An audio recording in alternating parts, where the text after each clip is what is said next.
PEGI 18.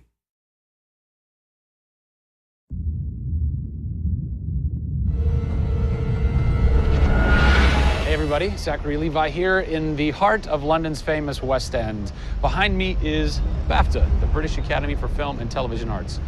Why are we here? Excellent question. For starters, Tomb Raider, the series, has garnered a lot of love and accolade from BAFTA over the years.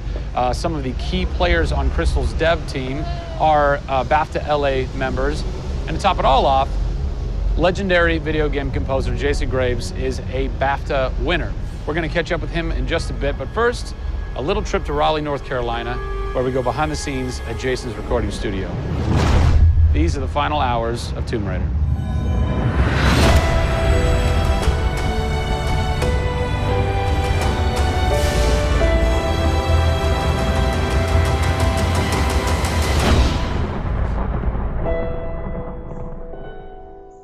First thing we did was the theme. There have been many composers in the games or the films, but they've always used the original theme. They said, we want to start with a clean slate, new theme. I did it on piano, very simple. I was really scared just to send it because I'm like, I don't know, I think this really works, I think I like it. We ended up taking that exact theme. The first demo I sent was on the first trailer. That exact same arrangement.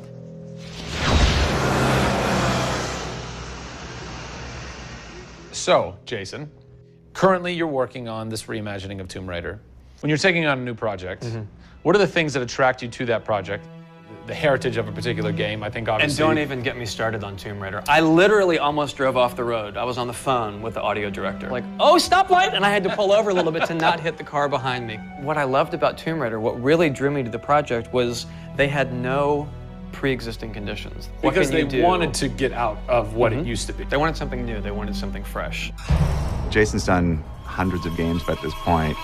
He was an easy choice for us to go with on paper because he has such great experience. I listened through a lot of different material from a lot of different composers. I was really taken by how well he did the intimate stuff. The textures and the real, intimate and vulnerable bits that we needed to highlight in the game were a great match for us. What is square one for you when you start wrapping your head around it going, this is where I feel like this world is going to exist? Main theme, call me old-fashioned. Then it was a matter of finding out what kind of percussion would work. And always going back to the melody and the theme, because that's kind of the heart of the game. The most signature thing that we need to get right is Lara's theme.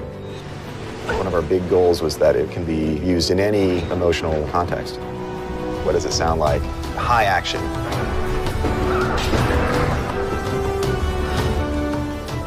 What does it sound like when she's in pain? For music, the gameplay and the concept art, especially with the scavengers and kind of the shanty town, corrugated metal, how everything's kind of this amalgam of different stuff that they found on the island. Like, that's what I want the music to sound like. The bad guys are playing the music now. Alex said something like, it'd be really cool to have something, chains on a metal board or like you're banging a metal fence. 2 weeks later, Jason calls me up and he's like, so, this guy who's like the sculptor who lives right around the corner from me, I was talking to him about the idea of creating an instrument. And I'm like, that sounds completely insane. We have to do that. Tackling the score to one of the most iconic franchises in the world brought a unique challenge. How best to capture the emotional timbre of the characters and island in music? People, I give you the instrument.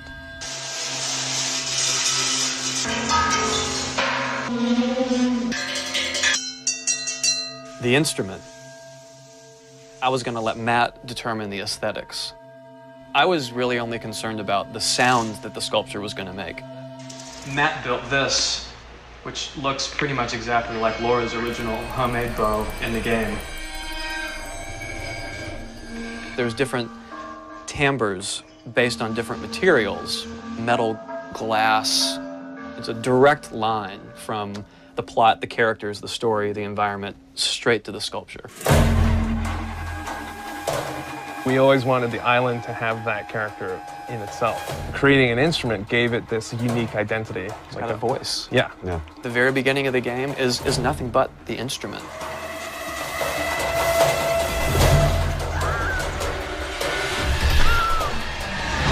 Who Who do you look at in video games or in film that you go, what they've done has shaped who I am and what I do for a living? They're all dead, unfortunately. What? Yeah, I know. It's classical composers.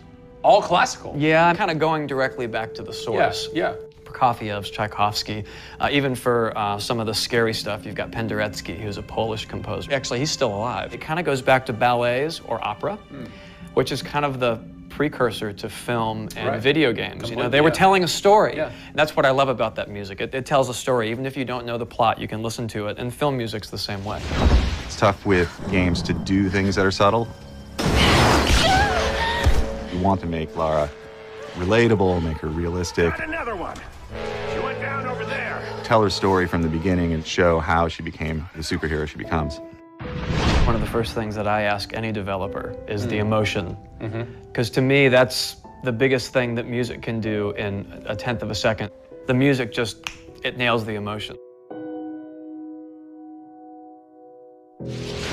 Wow, that was amazing, huh? I personally don't think I've ever sounded so good in an interview before. Although Jason, Jack, and Alex are audio savants, so that would make perfect sense. I cannot wait to jump into this game, not just for the amazing action, but the emotion and mood and tone that they're going to set with their incredible skill. Tune in next time for a special secret announcement that is going to change the way you play Tomb Raider forever. See you soon.